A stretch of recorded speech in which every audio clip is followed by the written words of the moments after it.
Mike just got done. He's still recovering. He's still taking his medication, recovering from being a convention delegate last week. But most things that we vote on are just voted in mass. You know, we don't bother to separate in the House. You can call for a vote by orders, but for the most part, these things are, you know, we just say, okay, everybody who wants to declare the first Sunday in Lent, Episcopal Relief and Development Sunday, you know, say aye and opposed, and then we always vote no on everything. That's just who we are. No, and then 6 of us voted no, and it would have passed.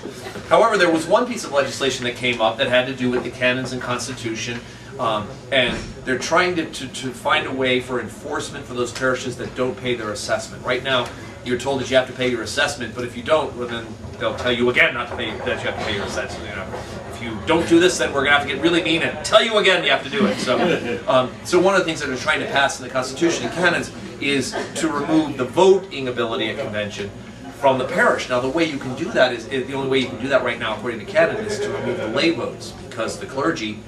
Technically, I'm not a member of St. John's. I'm on the roll of clergy for the diocese. I'm not a member of St. John's. My wife's a member of St. John's. My children are. I am technically not a member of St. John's. So technically, if a parish loses its vote, the clergy still have their vote. So there was a legislation brought up to have the clergy of that parish also lose their vote. So, sure enough, one of the clergy called for a vote by orders, and about 7 clergy voted yes, and the other 80 voted no, and that was it. It was done. It failed in one of the houses. So I don't think it passed in the House of Laity either. I don't think so. But it was just kind of funny to think that that is a way that you can use the politics to try to stop a legislation from going through. Is if you think that there's more clergy than laity that are for or against something, you can divide it, and then they have to pass it in both houses.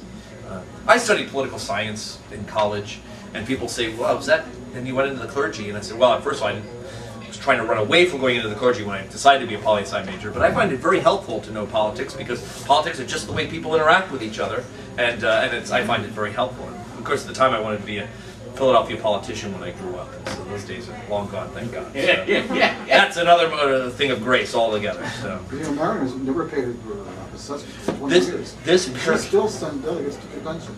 This parish did not pay its assessment for probably close to 30 years. And it did nothing. It didn't help us. We didn't have any weight. We weren't given any recognition. I mean, we just, you know, we were kind of standing here and throwing rocks at them, but by not paying our assessment, we weren't participating in the life of the parish either. And the year before I came, we started paying our assessment, and we've paid it the 10%. Matter of fact, it's 10% now, because a group of traditionally minded clergy went to the bishop and said, look, we expect our parishioners to tithe. Don't you think the diocese should learn how to live on a tithe rather than 16 or 17%? They had to, you know, if your parish had a budget of X amount of money, you had to pay a certain percent and more, you know, the tax structure that we have in our country right now.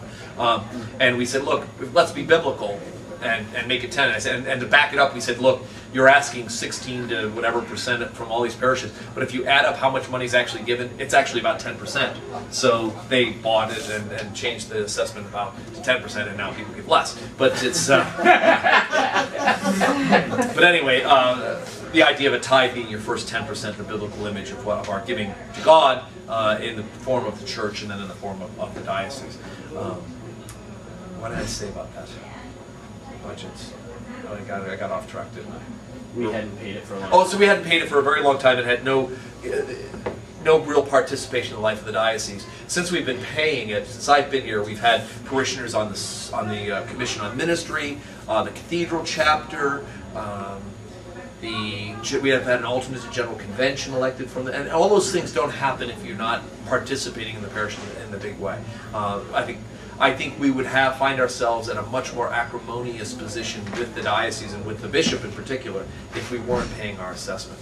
And you'll see that come up at conventions. Somebody will bring up an idea, hey, why don't we ask such and such a parish, or why don't we fund a ministry, and people will say, they're not even paying their assessment, why should we fund that? You know, and in fact, we got to walk around a convention with little tags on our name tags that said, we tithe, you know, to the diocese. So, for our name tags.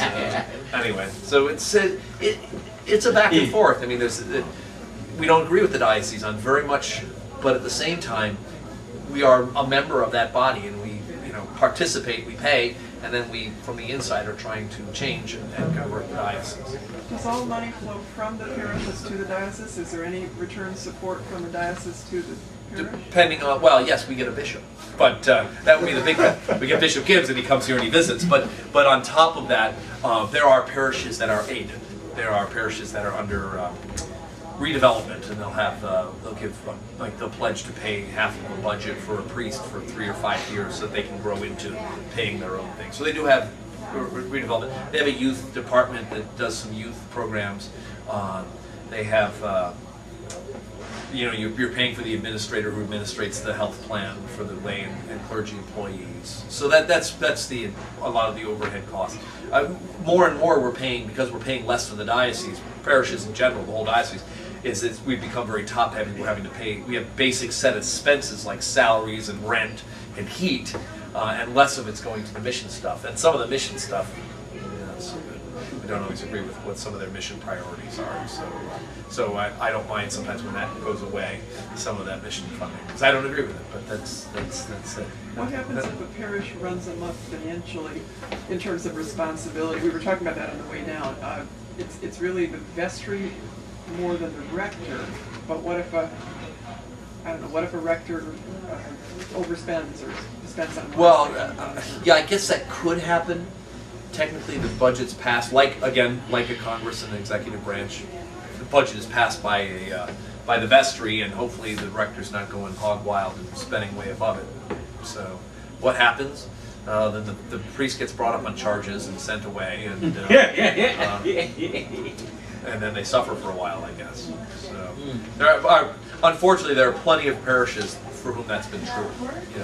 Where a priest has maybe had a really good idea and not really the budget to back it up, or a vestry that hasn't been strong enough to say, look, we just don't have the endowment or the funds or to do this project, and then they find themselves in financial trouble. Technically, you can't take a loan out without permission of the diocese, because if you put the building up for collateral, the diocese actually owns the title of the buildings, and you can't sell property without telling the diocese. You have to tell the standing committee. So when we had, if somebody donated a house over on Concord the year before I arrived here, it took us a couple of years to sell it.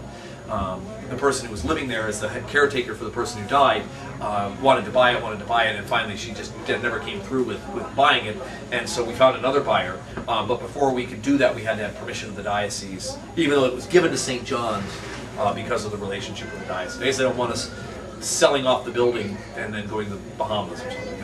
So, funny that way. Okay, and the last one. Go ahead, Jessica. Are you trying to see?